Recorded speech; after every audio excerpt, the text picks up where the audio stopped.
Perkenalkan, nama lengkap saya Jessica Cecilia Humabole dengan NIM 10120210050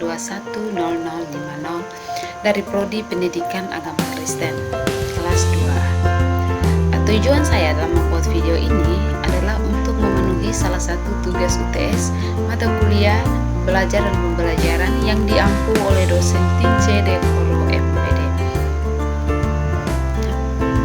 Dalam video kali ini, saya akan menjelaskan tentang teori behavioristik serta bagaimana implikasi dari teori behavioristik ini dalam pembelajaran. Teori belajar behavioristik juga dikenal dengan teori belajar perilaku.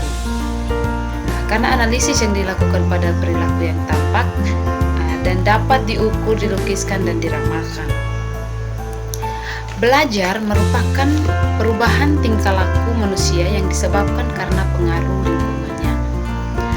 Behaviorisme hanya ingin mengetahui bagaimana perilaku individu yang belajar dikendalikan oleh faktor-faktor lingkungannya, yang artinya lebih menekankan pada tingkah laku manusia.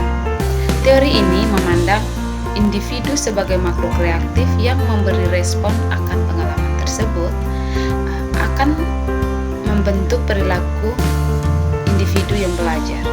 Dan dari hal inilah muncullah konsep manusia mesin atau homo mechanicus.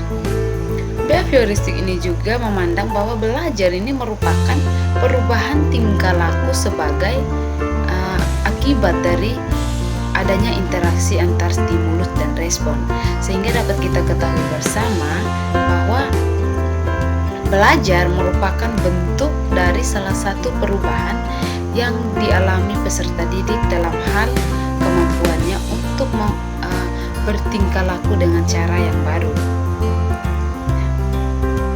Sebagai hasil interaksi antara stimulus dan respon, peserta didik dianggap telah melakukan belajar apabila peserta didik tersebut dapat menunjukkan perubahan tingkah lakunya. Contohnya, siswa atau peserta didik tersebut dapat dikatakan bisa membaca jika ia mampu menunjukkan cara membacanya dengan baik. Menurut teori behavioristik, apa yang terjadi antara stimulus dan respon itu dianggap tidak penting untuk diperhatikan karena tidak dapat diamati dan tidak dapat diukur. Yang dapat diamati hanyalah stimulus dan respon. Oleh sebab itu, apa saja yang diberikan oleh guru merupakan stimulus, dan apa saja yang dilakukan oleh siswa yang dihasilkan peserta didik merupakan respon. Semuanya harus dapat diamati dan dapat diukur. Behavioristik merupakan pengukuran, sebab pengukuran merupakan hal yang penting untuk melihat terjadi tidaknya perubahan tingkah laku tersebut. Yang berikut ciri dari teori ini adalah mengutamakan unsur-unsur dan bagian kecil yang bersifat mekanistik, menekankan peranan lingkungan, mementingkan pembentukan reaksi atau respon, menekankan pentingnya latihan, mementingkan mekanisme hasil belajar, mementingkan mekanisme dan hasil belajar yang diperoleh adalah munculnya perilaku yang diinginkan. Pada teori belajar ini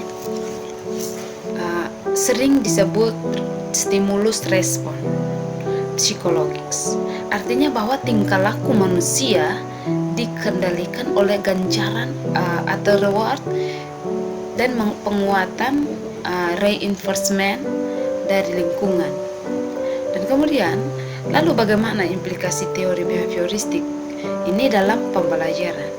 Nah, setelah kita pahami bersama dari teori behavioristik, maka kita ketahui bahwa istilah-istilah seperti hubungan stimulus, respon, individu atau peserta didik pasif, perilaku sebagai hasil belajar yang tanpa pembentukan perilaku dan hukuman, itu semua merupakan unsur-unsur yang sangat penting.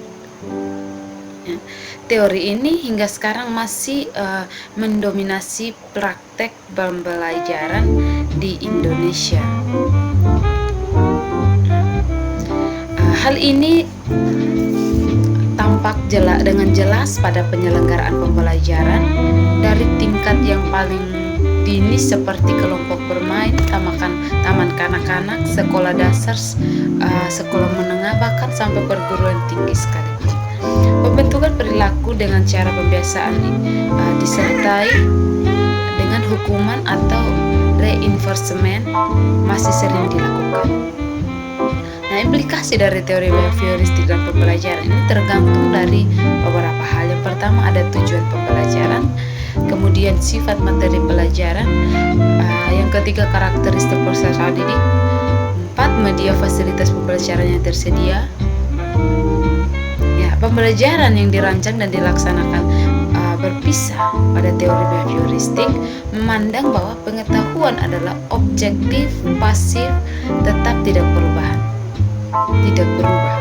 Nah, pengetahuan telah tekstur dengan rapi sehingga belajar adalah proses peroleh pengetahuan, sedangkan mengajar adalah memindahkan pengetahuan ke orang yang belajar atau peserta didik. Peserta didik diharapkan akan memiliki pemahaman yang sama terhadap pengetahuan yang diajukan, yang ajarkan bersama. Yang artinya apa yang dipahami oleh peserta didik atau guru itulah yang harus dipahami oleh murid. Berikut ini ada kelebihan dan kekurangan dari teori behavioristik. Yang pertama, teori behavioristik kelebihannya yang pertama membiasakan guru untuk bersikap jeli dan peka pada situasi dan kondisi pelajar. Kedua, metode belajar behavioristik ini sangat cocok untuk memperoleh kemampuan yang membutuhkan praktek kebiasaannya, mengandung unsur-unsur seperti kecepatan, kelenturan, daya tahan, dan sebagainya. Yang ketiga, guru tidak banyak memberikan ceramah, sehingga murid dibiasakan belajar mandiri. Kemudian yang teori ini sangat cocok diterapkan pada anak yang masih membutuhkan dominasi peran orang dewasa, suka meniru dengan bentuk penghargaan langsung seperti pemantau ujian. Selanjutnya ada kekurangan dari teori behavioristik ini sebagai berikut. Yang pertama, memandang belajar merupakan asosiasi belaka antara stimulus dan respon. Yang kedua, mengabaikan pengertian belajar sebagai unsur pokok. Ketiga, proses belajar berlangsung secara teori. Demikian dari hasil penjelasan saya tentang teori behavioristik serta bagaimana implikasi di dalam kegiatan pembelajaran. Sekian dan terima kasih.